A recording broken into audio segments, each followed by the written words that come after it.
मंगलम भगवान वीरो मंगलम गौतम घणी मंगलम कुंद कुंदार्यो जैन धर्मोस्तु मंगलम। सर्वमंगल महांगल्यम सर्वकल्याणकारकं प्रदानं सर्वधर्माणां जैनं जयितुं शासनं जैनं जयितुं शासनं। सर्वव्यापैकचिद्रूप स्वरूपाय परात्मने स्वोपलब्धि प्रसिद्धाय ज्ञानानंदात्मने नमः। आत्मरूपयनुपमयदिभूत यालखे भवसिन्धुतरो आत्मरूप।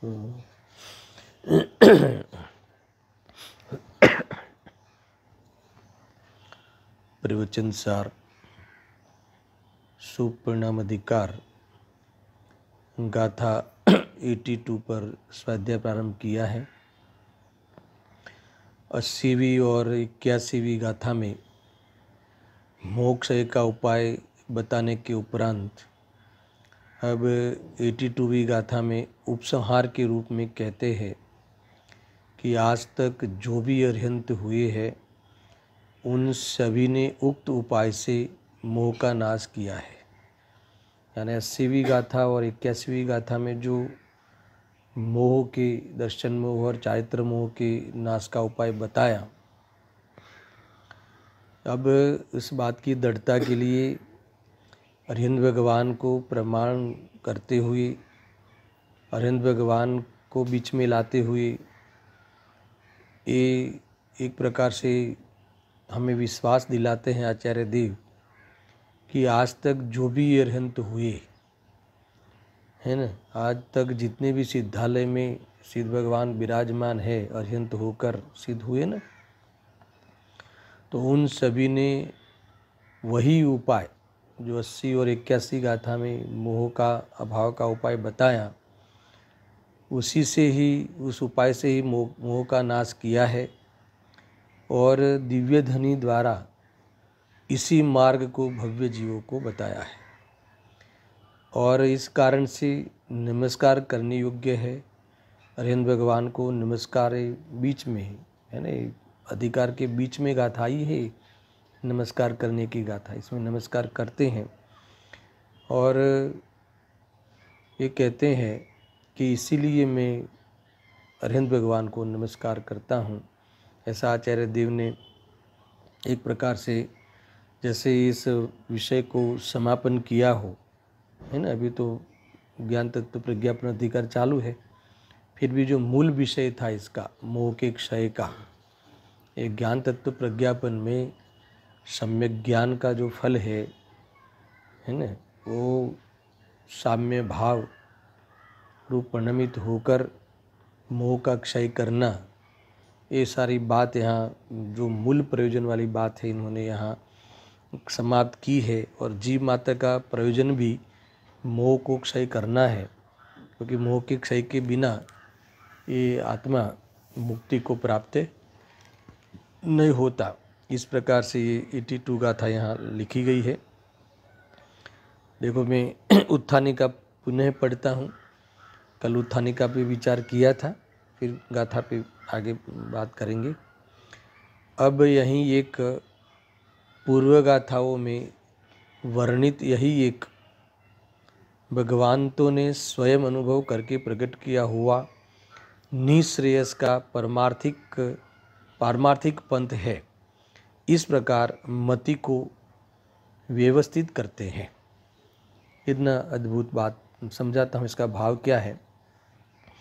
आचार्य देव ने ये उपदेश दिया कि भाई तेरी मति को व्यवस्थित कर, यानी अभी भी तुझे ऐसा कुछ लगता हो कि मोह के क्षय की पूरी बात हमने कह दी है ना, फिर भी तुझे ऐसा कुछ लगता हो कि और कोई उपाय होगा, तो ये तेरी मति बिगड़ी हुई है, उसको व्यवस्थित कर, तेरा अभिप्राय बदल।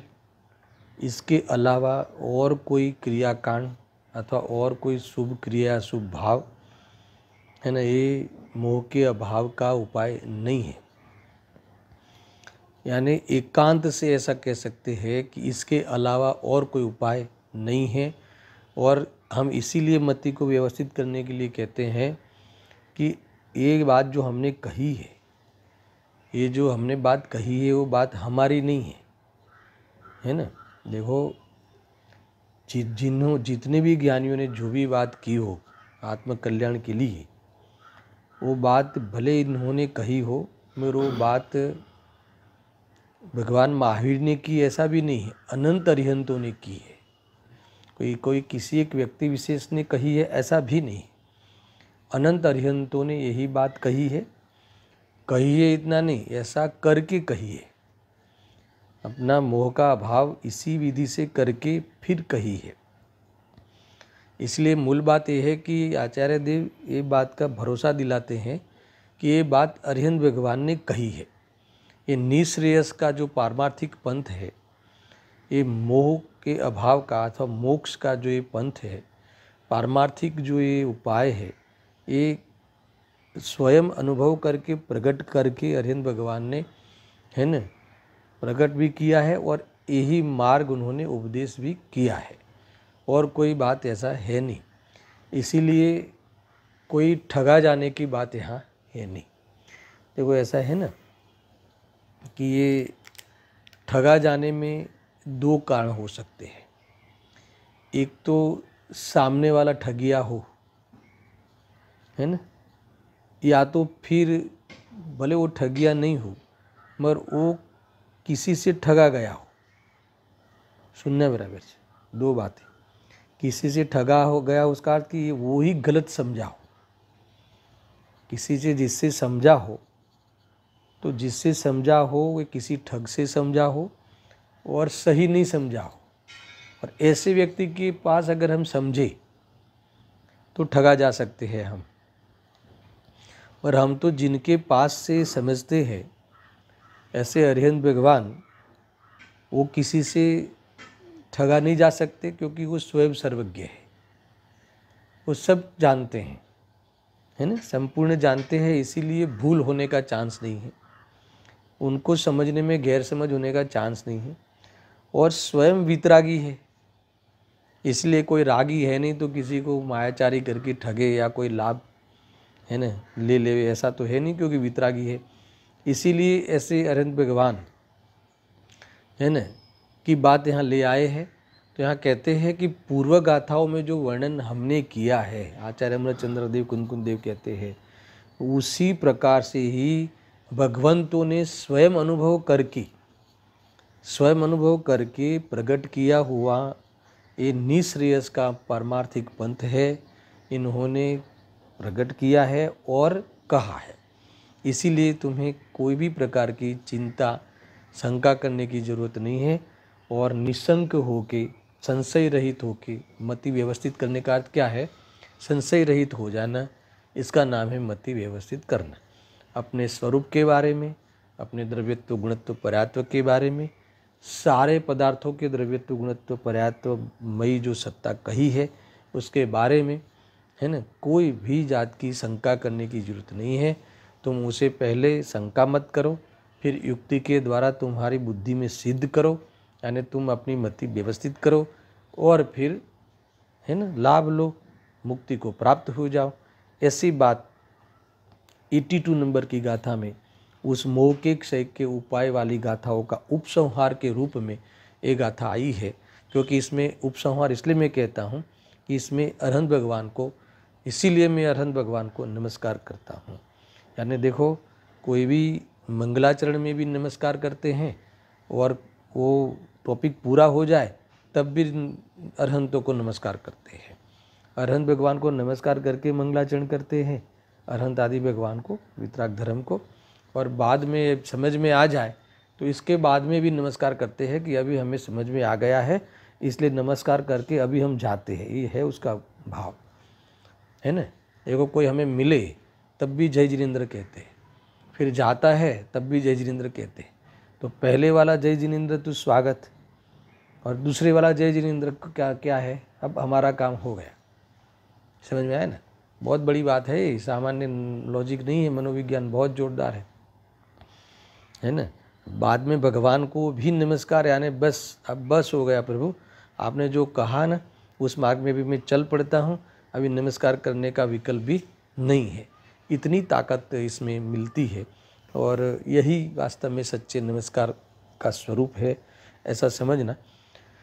देखो मैं 82 गाथा का पाठ करता हूँ, इसके बाद हम पढ़ते हैं।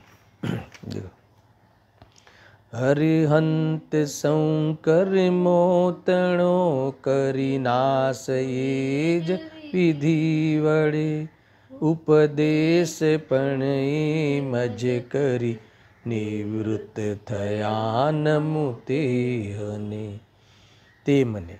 कितना अद्भुत है। देखो इसमें एक बात और ख्याल में आती है कि जब अरहंत भगवंतों ने ये कहा ना कि सभी अरहंत भगवान ने उसी विधि से कर्मांशों को क्षय करके तथा उसी प्रकार का उपदेश करके मोक्ष को प्राप्त हुए हैं, उन्हें नमस्कार हो। इतना सामान्य कथन है, मेरी इसमें बहुत बहुत बड़ी बड़ी बातें कही है। सुनना कि अरहंत भगवान को जब तुम आधार में ले आते हो, प्रमाण में ले आते हो, और उन्होंने जो विधि बताई है ना, उन्होंने जो विधि से स्वयं ने कर्मों को नाश किया है, क्षय किया है ना, और उसी प्रकार का उपदेश दिया है, तो उससे एक बात एक ख्याल में आती है। और बात क्या आई कि ये जो आगे हमने कहा है ना, जो 80 और 81 गाथा में मोह के क्षय का उपाय कहा, इसके अलावा मोह के क्षय का उपाय अर्थात तो मोक्षय यानी मोक्ष का उपाय, मोक्ष कहो या मोह का क्षय कहो, दोनों एक ही बात है ना।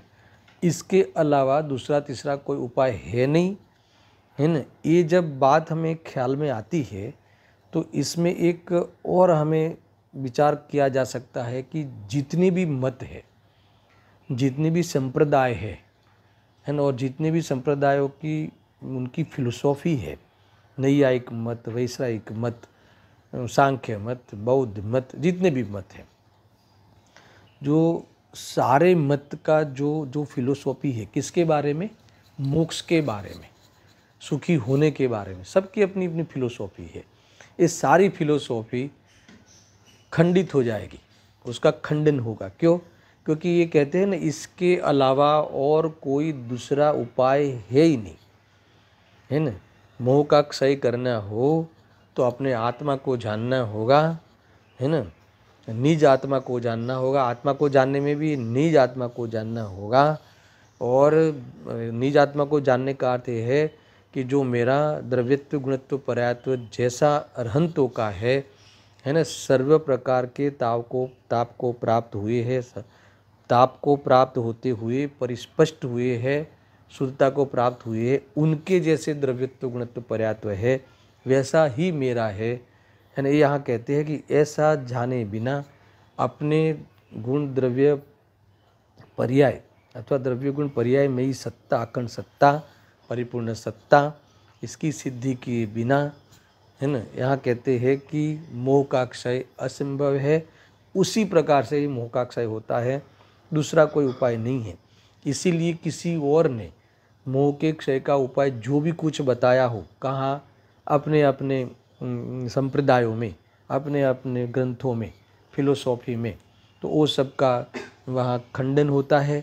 देखो इसको आप ये गाथा को इतना बड़ा विस्तार दे सकते हो या समझ सकते हो, एक एक मत खड़ा करो कि बौद्धों ने मोक्ष के लिए क्या कहा है, नैयायिक मत ने मोक्ष के लिए उपाय क्या। 5वें अधिकार में हमने बहुत लिया था, ये मोक्षमार्ग प्रकाशक अधिकार 5 है ना, मोक्ष और मोक्ष के उपाय के बारे में, जीव के बारे में, आत्मा के बारे में, इनकी जो फिलोसॉफी है ना, ये फिलोसॉफी, ये जो सच्ची फिलोसॉफी हम रखते हैं, इनकी और हमारी, ऐसा भेद नहीं करता हूँ मैं, सच्ची और गलत। अथवा सही, सही जब तुम बात रखते हो तो बाकी की बात गलत है ऐसा क्यों कहे, सही नहीं है अथवा ये सत्य नहीं है, ऐसा समझ लो। नास्तिक से थोड़ा अच्छी भाषा में कहना हो तो, अथवा ये सत्य हमें मिल गया, हमारा प्रयोजन यही सत्य से सिद्धि होती है। तो इस प्रकार से परमत का अन्य मत का, यानी अन्य मत क्यों कहे, मिथ्या मत का खंडन होता है और इसमें सत्य मत का मंडन होता है। इस प्रकार से अथवा स्वमत का मंडन होता है। इस प्रकार से ये गाथा का बहुत बड़ा श्रेय ये है कि सारी मान्यता देखो, अब दूसरे लोगों की तो क्या बात करें, उनकी छोड़ो, अब जो इनके अन्य संप्रदायों में जो चलता हो चले, पर हम इसी संप्रदाय में है, हम सब इसी, है ना, दिगंबर जैन धर्म को हम सब फॉलो करते हैं। फिर भी जैसे हमारे मन में कोई सुखी होने के लिए जो भी हम मानते हैं, है ना, हम भी तो सुखी होने के लिए कुछ न कुछ मान के बैठे ही है, तो वो सारी मान्यताओं का खंडन हो जाएगा, है ना। जो गलत मान्यता हम मान के बैठे हैं, भले हम संप्रदाय तो इसी को फॉलो करते हैं, फिर भी मान्यताएं बहुत कुछ रह सकती है। देखो इसका एक मैं आपको थर्मोमीटर देता हूँ। ऐसा है कि कई बार ऐसा होता है जीव के साथ कि कोई ये धोखाधड़ी देखे, बाहर में कोई छल कपट की प्रसंग देखे, तो उसे थोड़ी सी संसार के प्रति अरुचि आ जाती है। विरक्ति तो नहीं कहता मैं, अरुचि आ जाती है ना। कोई छल करे, कोई धोखा देवे हमें, है ना, वो अपना अच्छा व्यवहार हो तो भी सामने वाला अपने को छल करे अपने साथ, और ऐसा हमारे ज्ञान में आवे तो हमें थोड़ी सी संसार के प्रति अरुचि हो जाती है। कैसे लोग हैं, कैसा संसार है, ऐसा, ठीक है ना। फिर साथ में एक काम और होता है कि 2-4 घंटे हम स्वाध्याय करने लगते हैं। इसके बाद फिर दूसरा स्टेप ये होता है, स्वाध्याय करने लगते हैं कि चलो दुनिया में कुछ है नहीं। एक प्रकार से जो भी जैसा वैराग्य समझ लो, श्मशान वैराग्य या जो भी समझ लो, होता है कि नहीं। इसके बाद व्यक्ति क्या करने लगता है, 4-6 घंटे का स्वाध्याय करने लगता है, समझ लो। जैसे हमारे जीवन में भी पहले हमारा कोई स्वाध्याय था ही नहीं, फिर अपने को दुनिया की सब रीत बात दिखी, है ना, और थोड़ा लगा कि नहीं कोई बात सही नहीं है, तो सही बात ढूंढ कर हमने सबने स्वाध्याय प्रारंभ कर दिया। 6-6 घंटे का, 4-6 घंटे का स्वाध्याय करने लगे। स्वाध्याय करते करते अपने पे घटावे ना, दूसरे पे क्यों घटावे, है ना। 4-4, 6-6 घंटा स्वाध्याय करने लगे, और साथ में थोड़ा ऐसा भी धन मिला हो तो इसी के शिविरों के लिए या प्रभावना के लिए खर्च करने लगे, है ना। ये बच्चों को देके क्या फ़ायदा है, ये लोगों को देके क्या फ़ायदा है, इससे तो इसमें लगावे। सुनना, बात ये नहीं है, मगर उसमें इस जीव ने कुछ भ्रम पाल लिया। भूल कहाँ होती है ना।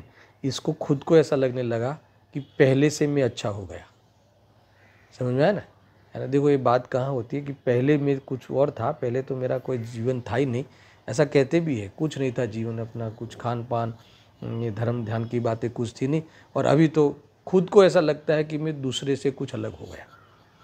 अरे अपने ही फैमिली में, अपने ही मेंबरों में उसे ऐसा लगने लगता है कि मैं दूसरों से कुछ अलग हो गया, है ना। बहू बहुत स्वाध्याय करे तो उसे लगता है कि सासू से मैं कुछ अलग हूँ, सासू बहुत अभ्यास करे तो उसे लगता है कि बहू से मैं कुछ अलग हूँ। अलग क्या हूँ, अरे उससे वो तो उसकी महिमा ही नहीं आनी चाहिए थी, उसके और से अपना अनुभव करना ही नहीं था, तो ये भूल हो गई ना। इसका मतलब कि ये मैं धर्म करता हूँ, इसमें धर्म मान लेता है, और इससे अभी ऐसा लगता है कि मैं सुखी हो गया। तो यहाँ ये कहते हैं कि वितरागता ही ईशु भाव का अभाव, है ना। चारित्र मोह का भी पूरा अभाव करने का बताया ना दूसरी गाथा में, 82 नंबर की गाथा में, 81 नंबर की, और उसमें उपादेय बुद्धि 81 में अभाव करने की 80 गाथा में विधि बताई दर्शन मोह की। तो वो हुए बिना सुखी हुआ ही नहीं जाता। तुम 4-6 घंटा अभ्यास करने लगो, तुम देखो, ये मैं नहीं कह रहा कि ये बीच में नहीं आता, ये सब विकल्प के रूप में तो चारित्र मोह का दोष होता है, मगर साथ में मैं तो श्रद्धा के लेवल वाला दोष बताना चाहता हूँ, है ना। ये बीच में आएगा ये सब, मैं श्रद्धा के लेवल का दोष हो जाता है ना, इसमें भूल ये हो जाती है, ऐसा लगता है कि मैं कुछ अलग हूँ, दुनिया से मैं कुछ अलग हूँ, है ना। हमारे 2-4 भाई हो अपन, तो दूसरे भाइयों से मैं, है ना, वो तो आते ही नहीं, मंदिर भी नहीं आते, हम बोलते भी है ऐसा, है ना। खाने के भी विवेक नहीं है, ऐसा अपन रात्रि भोजन का त्याग कर लिया तो किसने नहीं किया है उस पर ध्यान जाता है, मगर अनाहारी आत्मा पे ध्यान नहीं जाता, मेरा ये कहना है। क्या कहा, मान लो मैंने रात्रि भोजन का त्याग किया हो तो अब किसने किसने नहीं किया, तो उसी पे उसी की दोष देखते हैं और हम इसी को गुण मानते हैं आत्मा का।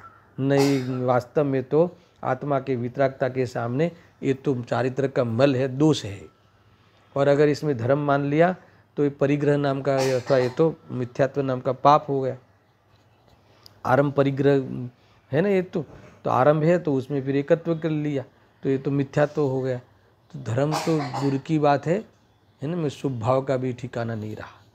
तो ये कहते हैं कि जब ये हमें ये पता चला कि अरहंत भगवान ने इसी विधि से 80 और 81 वाली जो विधि बताई, उसी विधि से एकमात्र आत्मा को जानने से, है ना, निज भगवान आत्मा को जानने से और पर से भिन्न जानने से और पर से भिन्न जाना और अपनी जब द्रव्यत्व गुणत्व पर्यायत्व रूप से अपनी पहचान हो गई तो मुझे कोई भी प्रकार का विकल्प ही नहीं उठे।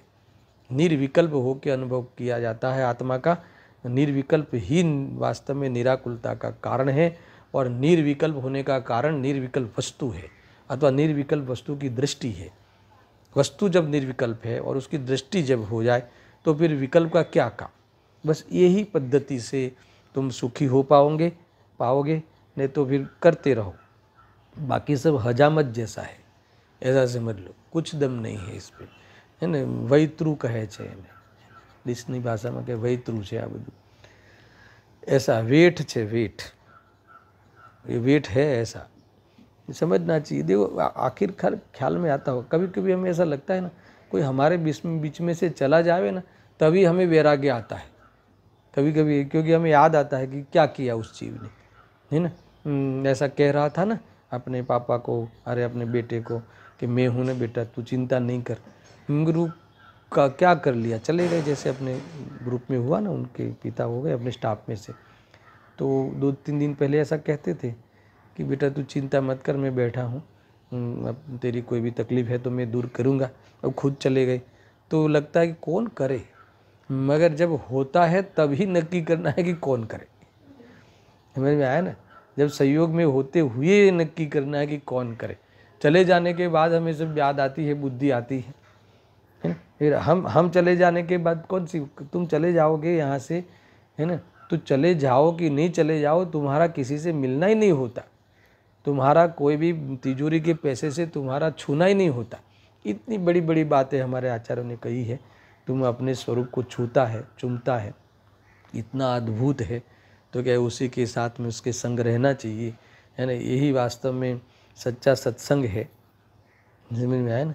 तो ये बातें यहाँ समझनी जैसी है। देखो तुम्हें ऐसा लगे कि कुछ बात नहीं है, बस कह दिया कि सभी अरहंत भगवान उसी विधि से कर्मांशों का क्षय करके तथा उसी प्रकार से उपदेश करके मोक्ष को प्राप्त हुए हैं, उन्हें नमस्कार हो।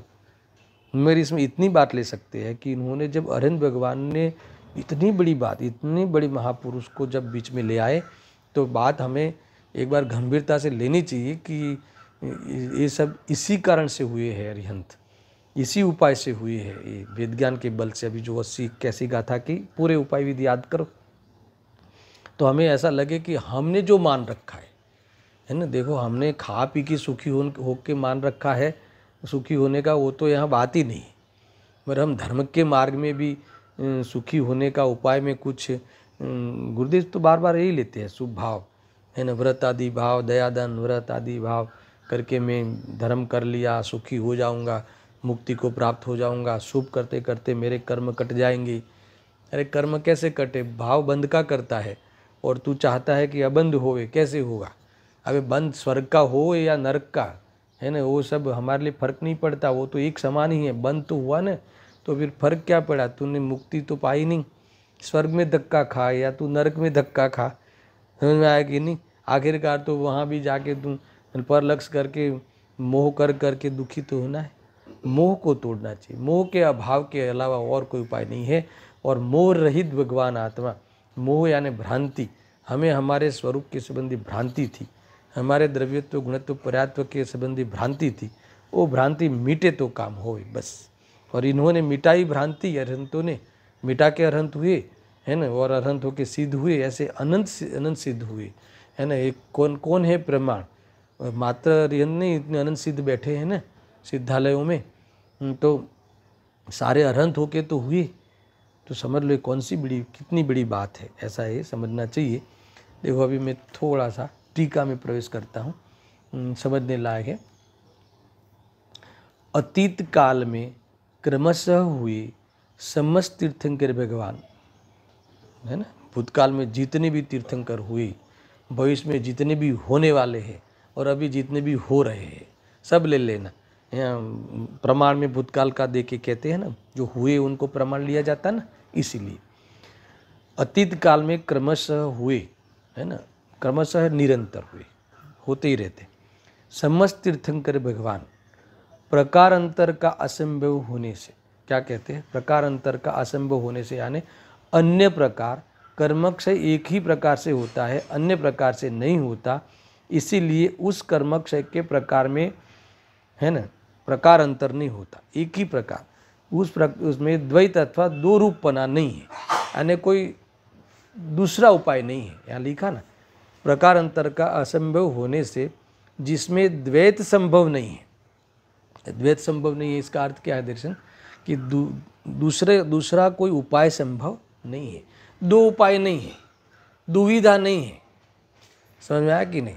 दुविधा ख्याल में आया? यानी कोई और भी दो विधि नहीं है, दो विधि नहीं है। दुविधाएं होती है, दो विधि खड़ी करोगे तो दुविधा होगी, खुद स्वयं दुविधा खड़ी करोगे तो परेशान होगे, ऐसा कहना है। देखो लिखा है ना, द्वैतपना, यहाँ कहते हैं कि उसमें कर्मक्षय के प्रकार में द्वैत अर्थात दो रूपपना नहीं है, दुविधा का मतलब ही नहीं है, दो विधि है ही नहीं। देखो एक भक्ति जो पुराने कवि की एक पद थे अच्छे, ऐसा है, दुविधा कब जई है या मन की, जुनी कविता है, सुनना। दुविधा कब जई है या मन की, जब निज नाथ निरंजन निरखो, तब जई है ओ मन की। ऐसी भाषा है, बहुत बड़ी बात है, सामान्य नहीं है, ये पूरी पढ़ो तो बहुत कुछ इसमें माल है। ये कहते हैं दुविधा कब जई है या मन की, यानी मन में जो दुविधा उठी है, जो तो वो उसका अभाव कैसे होगा, ये कैसे मिटे? तो क्या जवाब देते हैं कवि कि जब निज नाथ निरंजन निरखो, है ना, जब निज नाथ यानी कौन? भगवान आत्मा, निरंजन राग द्वेष रहित, उनको निरखो।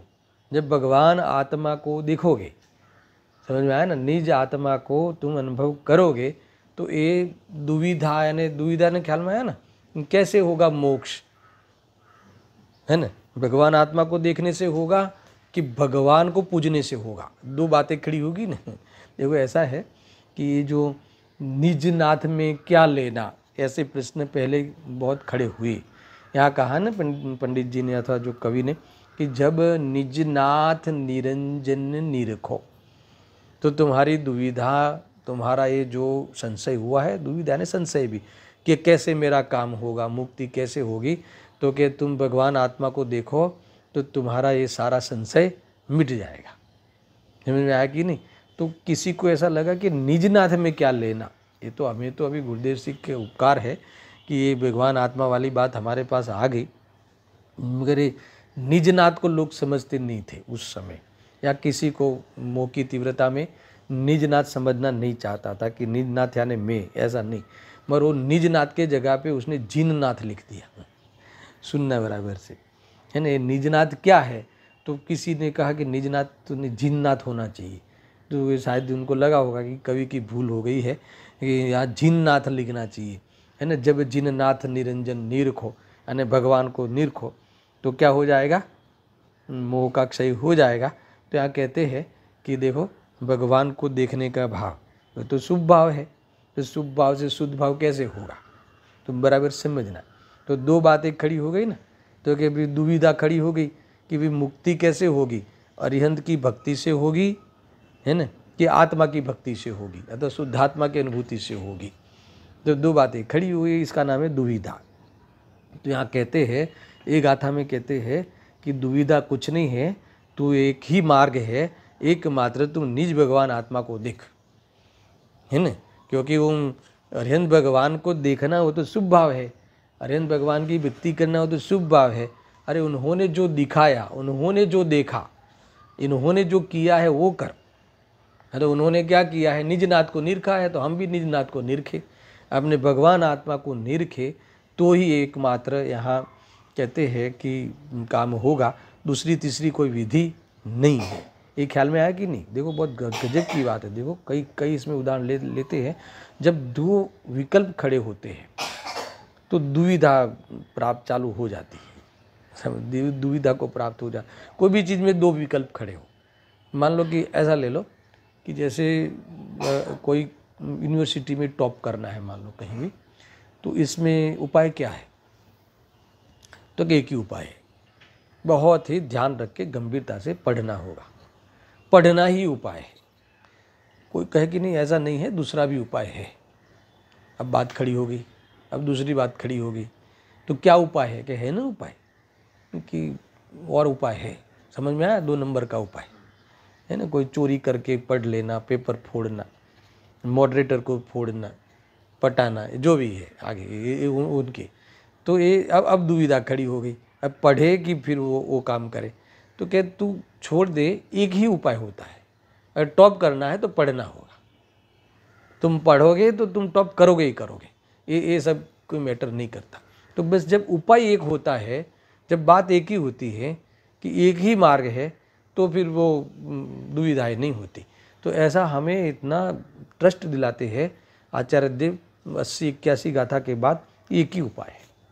और एक ही उपाय है, उसमें इतनी ताकत लगाए कहते हैं कि ये मेरी बात नहीं, जितने भी अरहंत हुए इन्होंने यही उपाय किया है। जब मिल के आओ तुम सब अरहंत भगवान को, यानी तुम मिल के आओ, यानी तुम पूरे शास्त्र खोलो, अरहंत भगवान ने यही बात कही है। अब तुम्हें पढ़ना नहीं आता, तुम्हें अर्थ निकालना नहीं आता, तुम उल्टा अर्थ निकालो तो कोई क्या करे? समझ में आया कि नहीं भाई? बात को समझना चाहिए, है ना। एक ही उपाय है, बीच में सब कुछ आएगा।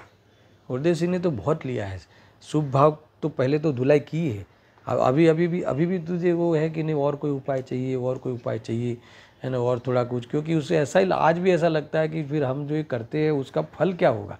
ये इतने सालों से 25 साल से पढ़ रहे हैं, पढ़ा रहे हैं, सुन रहे हैं, सुना रहे हैं, है ना, और इतना सारा ये सारी डिशें इतना जैसे उसको दुखी होकर बोलता है कि सब लोग तो इतने सब, है ना, व्यंजन का सेवन करते हैं, हमने तो सब छोड़ रखा है। तो उसको ऐसा लगता है कि जैसे दरिद्रता हो, है ना। ये तो ये तेरे को उसकी महिमा भी नहीं है, और उसकी महिमा इतनी आ जाती है कि धर्म के रूप में, समझ में आया ना। एक तो तुझे मजबूरी लगती है, लोग बाहर के जो अन्य लोग आजकल तो यही ज़्यादा दिखना मिलता है ना, पंचम काल में सब अभक्ष का भोजन बहुत दिखता ये खावे वो खावे, ब्रेड खावे, तो इसको लगता है कि यार मैंने तो छोड़ दी, समझ में आया कि नहीं? अरे छोड़ दी, क्या छोड़ दी? अरे ये चीज़ें तुम्हारा ये तो स्वरूप ऐसा है कि हमें घृणता छोड़नी थी, और घृणता छोड़ता है वो ऐसी हिंसक चीज़ें का सेवन का भाव आता ही नहीं।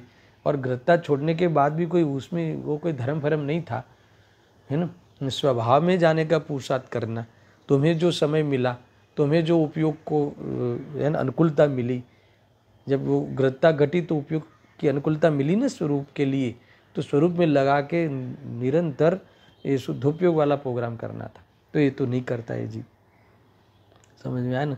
कहाँ से बात आई? ये ना, ये द्वैतपना है। पढ़ना है, पास होना है तो पढ़ना है, और कोई दिमाग में दूसरा मत डालो, कॉपी करेंगे, ये करेंगे, पीछे दोस्त होगा तो उससे देख लेंगे, है ना। तो ये कोई न उपाय है, न सच्चा उपाय है, न वास्तविक उपाय। वास्तविक उपाय तो पढ़ना है। ऐसे ही यहाँ एकमात्र उपाय क्या है? आत्मा का अनुभव करना, आत्मा की अनुभूति करना। अनुभूति के अलावा और कोई उपाय है नहीं आत्मा को मुक्त होने के लिए। ये बस यहाँ कहते हैं, देखो अतीत काल में, है ना, क्रमश हुए समस्त तीर्थंकर भगवान, प्रकार अंतर का असंभव होने से, आया ना, अन्य प्रकार का असंभव होने से, मुक्ति के लिए अन्य प्रकार है ही नहीं ऐसा होने से, जिसमें द्वैत संभव नहीं है। द्वैत यानी दूसरी कोई विकल्प संभव नहीं है, दूसरा कोई भी उपाय का विचार करने के लिए कोई भी प्रकार तो तैयार मत होना, कोई विचार की जरूरत नहीं है। दूसरा ऐसे इसी एक प्रकार से, अभी बात आई इसी एक प्रकार से, यानी कौन से एक प्रकार से, एक प्रकार कौन सा है? 80-81 गाथा मैंने बार बार बोलता हूँ, मगर एक प्रकार याद करो, एक प्रकार से यानी आत्मा को जाने बिना और जानते रहने बिना, एक प्रकार, एक ही प्रकार, ये लिखा ना, इसी एक प्रकार, कौन सा, इसी में क्या लेना, कौन सा एक प्रकार, यही आत्मा को जाने, है ना। जो आत्मा को जानता है, जो अरहंत के द्रव्य गुण पर्याय को जानकर अपने द्रव्य गुण पर्याय को जानता है ना, उसके मोह का क्षय होता है। तो अरहंत के द्रव्य गुण पर्याय को जानकर अपने द्रव्य गुण पर्याय को क्यों जानेगा? क्योंकि दोनों में निश्चय से अंतर नहीं है। समझ में आया ना? जब निश्चय से अंतर नहीं है तो ये स्वरूप जो ख्याल में आ गया, तो मेरा स्वरूप भी मुझे ख्याल में आ गया। यही एक प्रकार अरहंत के द्रव्यत्व गुणत्व पर्यायत्व और मेरे द्रव्यत्व गुणत्व पर्यायत्व, अरे हर वस्तु के द्रव्यत्व गुणत्व पर्यायत्व मई सत्ता, है ना, से वो कायम है, इस प्रकार से रह रहा है, ये हमें समझ में आ जाए तो दुनिया में कहीं भी किसी की मदद की अधीनता या मदद करने की अधीनता का भाव ही नहीं आवे। सारा जीवन सारा संसार, है ना, स्वाधीन है। इसीलिए ये जीव दुखी होने के लिए स्वाधीन है, दुख का अभाव करने के लिए स्वाधीन है, कायम कर रहने के लिए स्वाधीन है।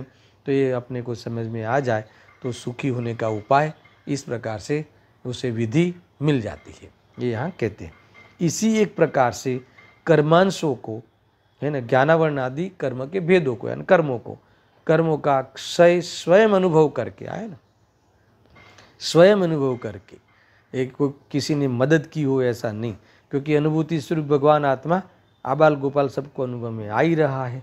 ये अनुभूति है, ज्ञानानुभूति है, यही आत्मा है, यही आत्मानुभूति है। ऐसा अनुभव कर ले भी तो बाकी तो फिर वो न पर के साथ संबंध, न पर के लक्ष्य से होने वाला राग के साथ संबंध, वो ज्ञेय मात्र है।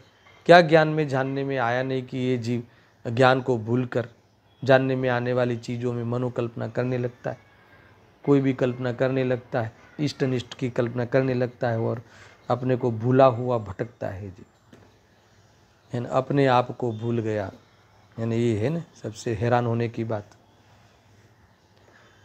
यहाँ कहते हैं कि हाँ, इसी एक प्रकार से, खाली यही एक प्रकार से कर्मांशों को का क्षय करके स्वयं अनुभव करके, इसी प्रकार से कर्मांशों का क्षय स्वयं अनुभव करके, स्वयं अनुभव आत्मा की अनुभूति ही उपाय है करके इन्होंने कर्मों का क्षय किया। इतना ही नहीं, अब सुनना दूसरा, अरहंत भगवान का उपकार क्या है दूसरा, तथा परम आप्तता के कारण, आप्तपना आया ना, आप्तपना क्या है? सर्वज्ञ है, वितरागी है और हितोपदेशी है, ये आप्तपना है। इस परम आप्तपना के कारण भविष्य काल में अथवा इस वर्तमान काल में अन्य मुमुक्षुओं को भी इसी प्रकार से उसका यानी कर्मक्षय का उपदेश देकर निःश्रेयस मोक्ष को प्राप्त हुए है। इतना ख्याल में आया? इसीलिए निर्वाण का अन्य कोई मार्ग नहीं है, ऐसा निश्चित होता है ना। एक प्रकार से ये फाइनल होता है कि जब अरहंत भगवान ने स्वयं ने ये प्राप्त किया है, निर्वाण को प्राप्त हुए हैं, भाव मोक्ष को तो प्राप्त हुए हैं और अभी द्रव्य मोक्ष को भी प्राप्त होने वाले हैं। समझ में आया ना? जीवन मुक्त तो हो ही गया, भाव मोक्ष तो हो ही गए हैं, मोह का क्षय तो कर ही लिया है ना, 4 घाती कर्म का क्षय तो कर ही लिया है। तो ये कहते हैं कि वो किया है और भविष्य काल में जितने भी लोग होंगे, अर्थात वर्तमान काल में जो अन्य मुमुक्षुओं को भी इसी प्रकार से उपदेश उन्होंने दिया है ना। क्या दिया है कि भाई तुम इसी प्रकार से तू अपने आत्मा को जान, मुँह परमात्मा छुएं नक्की कर, बस मैं चैतन्य स्वरूप भगवान आत्मा हुए नक्की कर। इसमें सब आ गया, इसमें सारे महाव्रत कहाँ कैसे सब कुछ व्यवस्थित है, सारी चीज़ें ऐसा है ना। इसी प्रकार से उसका उपदेश देकर निःश्रेयस यानी मोक्ष को प्राप्त हुए हैं, इस प्रकार से मोक्ष को प्राप्त हुए हैं। इसीलिए निर्वाण का अन्य कोई मार्ग नहीं है, ऐसा निश्चय होता है। अब अंत में 3 छोटे छोटे पद में इतनी बढ़िया बात की है, देखो, अथवा अधिक प्रलाप से बस हो, एक अलम अलम है ना, अधिक प्रलाप से बस हो,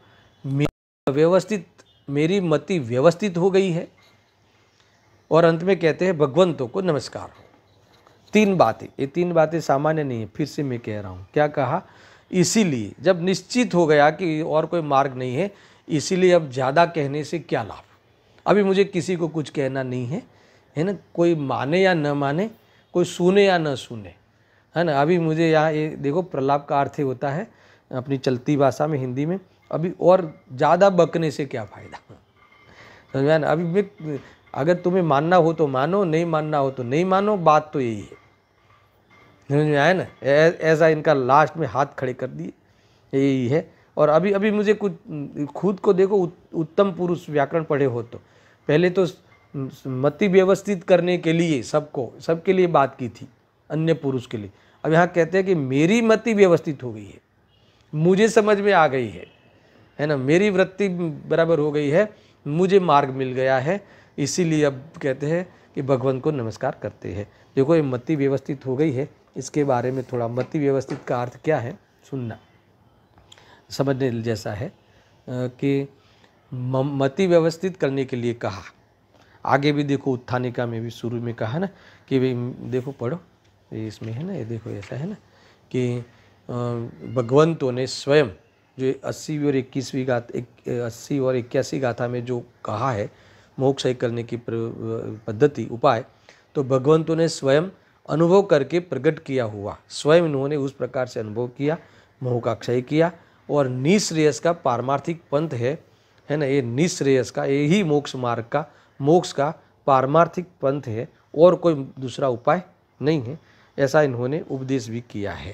तो यहाँ कहते हैं कि इस प्रकार मति को व्यवस्थित करते हैं, यानी इस प्रकार हमारी मति को, आचार्य कहते हैं कि आप सबकी मति को इस प्रकार से व्यवस्थित करते हैं। तो वहाँ भी मति को व्यवस्थित करने को कहा, वो सबके लिए था, यहाँ वो स्वयं के लिए कहते हैं कि इतना समझ में आ जाने पर मेरी मति तो व्यवस्थित हो गई है, समझ में आया ना। तो मति व्यवस्थित करने के लिए जो कहा है उसका अर्थ क्या है, सुनो बराबर से। प्रायः ऐसा होता है कि हमने हमारी मति व्यवस्थित करनी चाहिए। पहले तो सुनना, भगवान ने कह दिया है, आचार्य ने कह दिया है कि तुम तुम्हारी मति व्यवस्थित करो, मेरी तो हो गई है। तो पहले क्या करना चाहिए हमें, सबसे पहले सुखी होने क्या करना है, हमारी मति व्यवस्थित करना है, हमारी बुद्धि सही करनी है, हमारी सोच सही करनी है, हमारा अभिप्राय से सम्यक करना है, इसका नाम मति व्यवस्थित करना। और सुनना, देखो प्रायः हम क्या करते हैं, मति व्यवस्थित करने के बजाय क्या करते हैं, इसके बदले हम जगत को व्यवस्थित करने का प्रयत्न करते हैं, है ना। हम दूसरे को सुधारने का प्रयत्न करते हैं, जगत को व्यवस्थित करें तो सुखी हो जाएंगे, बच्चे को सुधार देवे तो मैं सुखी हो जाऊंगा, है ना। ऐसा दुनिया को निमित्त नैमित्तिक कार्य बहुत दिखते ना, तो उसे मति व्यवस्थित हो, निमित्त नैमित्तिक लगे और उपादान से कार्य होता है, ऐसा समझ में आ जाए तो मति व्यवस्थित हो जाए। ये निमित्त नैमित्तिक कार्य में निमित्त से नहीं होता है ऐसा दिखे तो मति व्यवस्थित हो गई। निमित्त नैमित्तिक में निमित्त अगर उपादान रूप से कारण दिखे तो क्या तेरी मति बिगड़ी हुई है ना। तू ये सफ़ेद झूठ है, ये आंखों देखा झूठ है, तुम्हें तो ऐसा दिखेगा कि ये थवनी पे शास्त्र है। और गुरुदेव जी कहते हैं ज्ञानी को दिखता है कि ये थवनी और शास्त्र एक दूसरे को छुए तक नहीं। अगर ये मति व्यवस्थित कर लेना, ये अपना चतुष्टय में है ये शास्त्र, वो अपने चतुष्टय में। जब तक तुम्हें थवनी के आधार से शास्त्र दिखेगा, जब तक तुम्हें शरीर के आधार से आत्मा दिखेगा, है ना, तब तक तुम ये कहते हैं कि मति तुम्हारी भ्रष्ट हो गई है अथवा दृष्टि तुम्हारी भ्रष्ट हो गई है, तुम्हें ये आत्महित नहीं होगा, सुखी नहीं होंगे। यानी देखो मति व्यवस्थित करना, मगर हम लोग मति व्यवस्थित करने के ऊपर ध्यान नहीं देते, हम जगत को व्यवस्थित करने के लिए, यानी ये कहते हैं कि जगत को व्यवस्थित करने का प्रयत्न करते हैं। देखो जैसे हम ट्रेन में, चलती ट्रेन में बैठे, सुनना बराबर, ट्रेन में बैठे हो, ट्रेन चली, ट्रेन में हम बैठे तो पेड़ चलते हुए दिखाई देते हैं, बराबर ना। हम बैठे हैं, है ना, और पेड़ चलते हुए दिखाई देते हैं। सुन, हम तो स्थिर बैठे हैं, मगर हमें ऐसा लगता है कि हम तो स्थिर बैठे हैं और पेड़ चलते हुए, भागते हुए, दौड़ते हुए दिखाई देते हैं। सुनना, परंतु उस समय अगर विवेक से देखे, ये चर्म चक्षु पे भरोसा नहीं करे और विवेक की बुद्धि से देखे तो ये जो पेड़ है ना, 1 इंच भी अपनी जगह से नहीं हिला है। समझ में आया ना? हम दौड़ रहे हैं, हम ट्रेन के निमित्त से दौड़ रहे हैं, पेड़ नहीं दौड़ रहा है। सुनना, ये हमें अगर बहुत विचारे, बुद्धि से विचारे, बराबर विवेक से विचारे तो ये ख्याल में आता है। इसीलिए जो उसकी मति जो बिगड़ी हुई है उस ट्रेन में जो बैठा है और ये कहता है कि पेड़ बहुत भाग रहे हैं, तो उसकी अगर उसको ये जो भ्रम हुआ है, सुनना, तो उसके लिए क्या करना पड़ेगा? तो उसके लिए उसकी मति व्यवस्थित करनी पड़ेगी, सही समझना पड़ेगा। कोई ऐसा नहीं है कि वो पेड़ चलते हैं तो पेड़ चलते हैं ऐसा मान ले, ऐसा नहीं है। देखो ऐसा है, उस व्यक्ति को लगता है कि पेड़ भाग रहे हैं, ऐसा लग रहा है ना, तो यहाँ कहते हैं कि उसकी मति व्यवस्थित करने की ज़रूरत है और कुछ भी नहीं करना। क्यों? क्योंकि वस्तु स्वरूप में तो कुछ भी नहीं करना है। तुम ध्यान में रखना, मति व्यवस्थित करने की बात मैंने उठाई है, सुनना बराबर से। यानी हमें आत्महित करने के लिए पर वस्तु में कुछ नहीं करना है, सब बराबर ही है, गड़बड़ कुछ नहीं है कहीं भी। और अपने में देखो, पर में भी कुछ नहीं करना है और अपने में भी कुछ नहीं करना है। पर के द्रव्य गुण पर्याय में कुछ नहीं करना है, अपने द्रव्य गुण पर्याय में भी कुछ नहीं करना है। तो कहाँ कुछ करना है? तो कि हमारी मति को व्यवस्थित करना है, यथार्थ समझना है, यथार्थ ज्ञान करना है। यहाँ कहते हैं, देखो है ना, आचार्य देव कहते हैं कि है ना, कहीं भी कुछ भी करने की जरूरत नहीं है, बस अपनी मति को व्यवस्थित करो। यहाँ मैंने मेरी मति व्यवस्थित कर दी है। देखो क्यों? क्योंकि वस्तु में कहीं गड़बड़ी नहीं है। अगर वस्तु में गड़बड़ी हो जाती, जड़ चेतन हो जाता, चेतन जड़ हो जाता, तो यहाँ कहते हैं कि हमारा अस्तित्व भय में हो जाता, पर ऐसा कुछ नहीं होता। देखो मैं आपको एक उदाहरण देता हूँ कि ये वो है ना, अर्थ नहीं, फिर ज्ञान नहीं और शब्द नहीं, 3 नहीं सुना होगा इसके आधार से। कि जैसे ये एक रुमाल वस्तु है, ठीक है, ये रुमाल नाम की एक वस्तु है, ये समझ में आया? तो रुमाल नाम का एक शब्द है, ये रुमाल नाम की वस्तु अर्थ नहीं हो गई, ये रुमाल नाम का एक शब्द है, तो शब्द नहीं हो गया। और रुमाल, यहाँ कहते हैं रुमाल को जानने वाला एक ज्ञान है, रुमाल का ज्ञान, रुमाल को जानने वाला ज्ञान है, बराबर। ऐसा अभी ये समझ लो कि लकड़ी है, तो लकड़ी एक वस्तु है, ठीक है, लकड़ी नाम का शब्द है और लकड़ी को जानने वाला एक ज्ञान है। अब इसमें सुनना बराबर कि रुमाल कभी लकड़ी नहीं होता और रुमाल कभी और लकड़ी कभी रुमाल नहीं हो जाती। वस्तु स्वरूप में तो कहीं गड़बड़ी नहीं है, ठीक है। तो गड़बड़ी कहाँ हो सकती है? गड़बड़ी शब्द में हो सकती है और गड़बड़ी ज्ञान में हो सकती है, समझ में आया? देखो वस्तु में कहीं गड़बड़ नहीं होती। कभी ये रुमाल है ना, रुमाल घड़ी नहीं हो, रुमाल लकड़ी नहीं हो जाता, लकड़ी रुमाल नहीं हो जाता।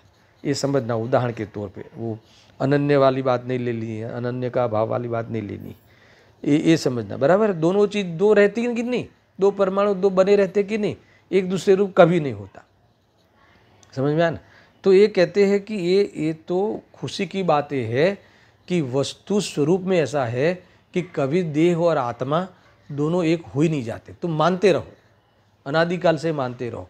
तो ये बस हमारे लिए खुशी की बातें है कि वस्तु कभी ऐसी नहीं हो जाती, एक, ठीक है।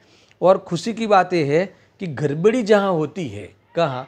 ज्ञान में और कहाँ होती है? शब्द में, वाणी में, तो उसको सुधारा जा सकता है, समझ में आया ना?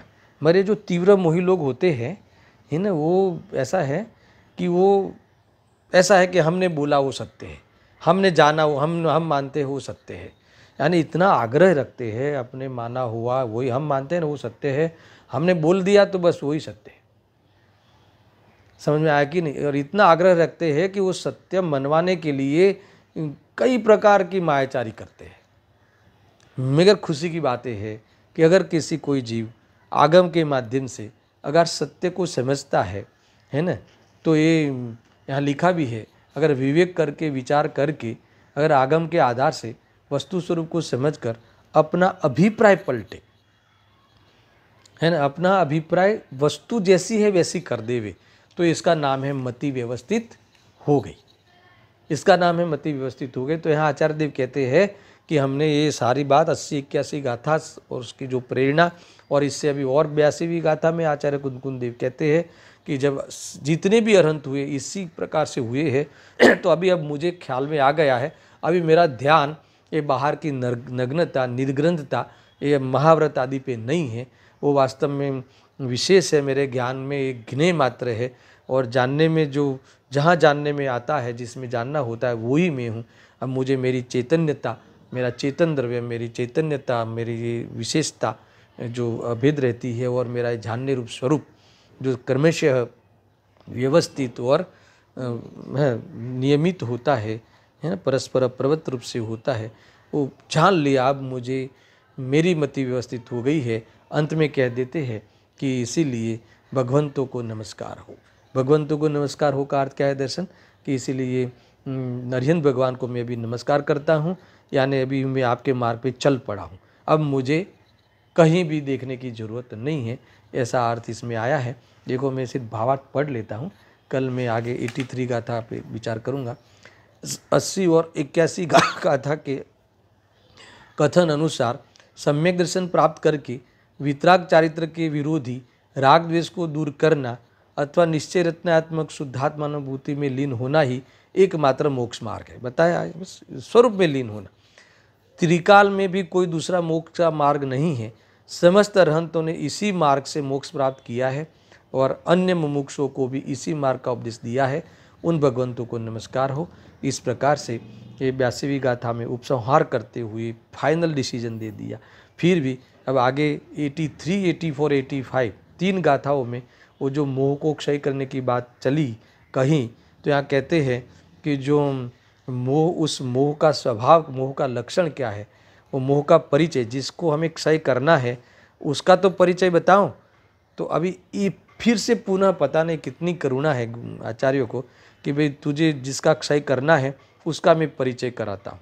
तो 82, 83, 84, 85 गाथा, तीन गाथाओं में ये मोह का परिचय कराएंगे और मोह है इस बात की भी सिद्धि करेंगे, और इस प्रकार से अभाव करने की प्रेरणा देते हैं। ये सारी चर्चा मैं कल करूँगा। सहजानंदी